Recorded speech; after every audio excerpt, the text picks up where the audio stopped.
They say the soul never forgets, but the mind does. Before the world shaped you, before expectations chained you, you lived from a pure place, your childhood. Those early years are not random. They are a mirror, holding fragments of your soul's blueprint. The games you played, the dreams you whispered, the fears you carried, each one carried a message about who you truly are.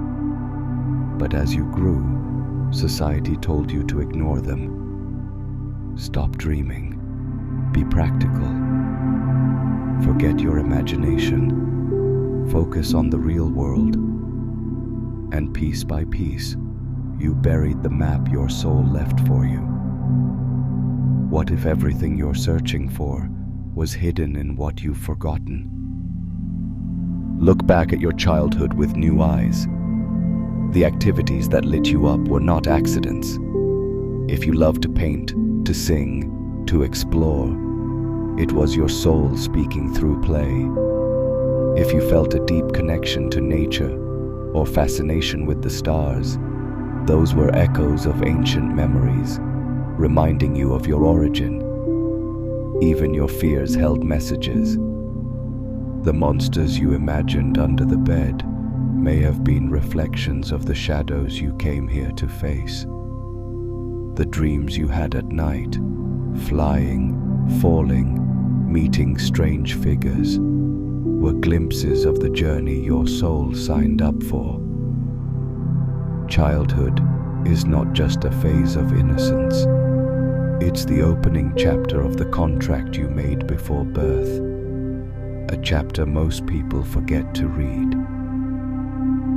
Memories from childhood are more than just nostalgia. They are codes. That imaginary friend you spoke to may not have been imaginary at all, but a spiritual guide.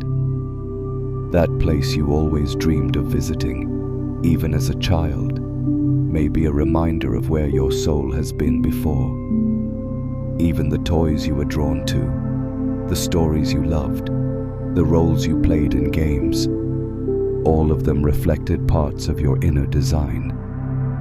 But as time passed, those memories faded, covered by layers of responsibility, logic, and the noise of the world.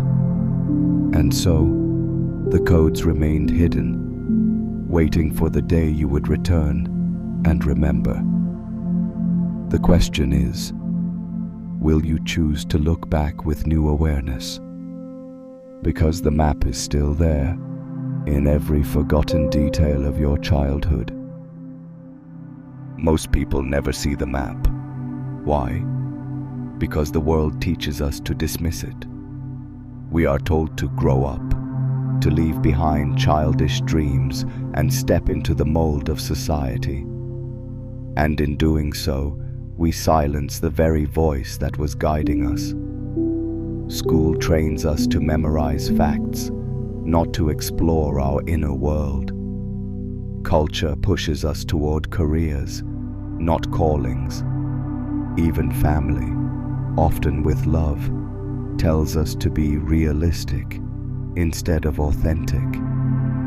Piece by piece, the soul's blueprint is buried under layers of conditioning. And by the time adulthood arrives, most have forgotten who they really are. This is why so many people feel lost, restless, or unfulfilled. They are living lives that do not match their original design. But the blueprint is never truly lost. It waits patiently, hidden in the details of your earliest years. To access it, you must return, not physically, but within. Close your eyes and revisit the moments that shaped you. What did you dream of becoming when no one was watching? What activities made you lose track of time? What symbols or places always called to you, even if you didn't understand why? These are not coincidences. They are fragments of the soul's memory, pieces of a puzzle you were meant to complete. By reconnecting with these forgotten truths, you begin to realign your present with the deeper contract your soul made long before birth. When you begin to unlock these codes, life starts to shift. Decisions that once felt confusing suddenly become clear.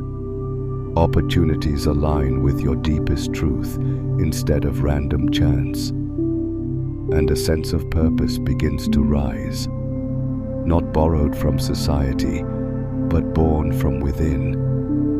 It feels like remembering a song you've always known, but forgot the words to. The more you hum the melody, the more complete it becomes. And soon, the music guides you forward. This is the power of reconnecting with your childhood blueprint. It doesn't just remind you who you were, it awakens who you were always meant to be. But make no mistake, returning to your childhood truth requires courage. Because hidden in those early memories are not only your gifts, but also your wounds. The moments you felt unseen, the times you were told you're not enough, the dreams that were laughed at, all of them left marks. To embrace your blueprint is to face those scars head on. It means unlearning the lies you were taught about yourself. It means breaking the chains of fear and shame that silenced your soul. Many avoid this work because it is easier to stay in the comfort of forgetting. But forgetting keeps you small. Remembering sets you free. When you dare to remember, something incredible happens. The very wounds that once felt like weaknesses transform into your greatest strengths. The dream that was dismissed as childish becomes the calling that gives your life meaning. And the fears that held you back reveal themselves as gateways to power. You begin to live with a new kind of clarity. Not the clarity of logic, but the clarity of alignment. Your choices flow from the truth of who you are, not from the expectations of others. It feels like coming home, not to a place, but to yourself. And in that return, the blueprint begins to unfold in ways that change everything. This is the moment when everything begins to click. You realize that nothing from your childhood was random. The joys, the dreams, the struggles, all of them were pieces of a greater design. And now, as you reconnect with them, life itself starts to guide you differently. You attract experiences that mirror your true essence. You meet people who reflect the path you were always meant to walk. You no longer feel lost, because the map has been inside you all along. This is the gift of remembering, the freedom to live as your soul intended, not as the world demanded. And once you've touched this truth, you can never fully go back to who you were before. The truth is, your soul never forgot. It has been whispering to you through your childhood all along, waiting for the day you would finally listen. The question is not whether the blueprint exists. It does. The question is, are you willing to remember? Because in those forgotten dreams lies your purpose. In those dismissed passions lies your power. And in those hidden scars lies the strength you were always meant to carry. Childhood is not just the beginning of life. It is the secret key to becoming who you were born to be. And now, you hold that key in your hands. The choice to unlock the door is yours.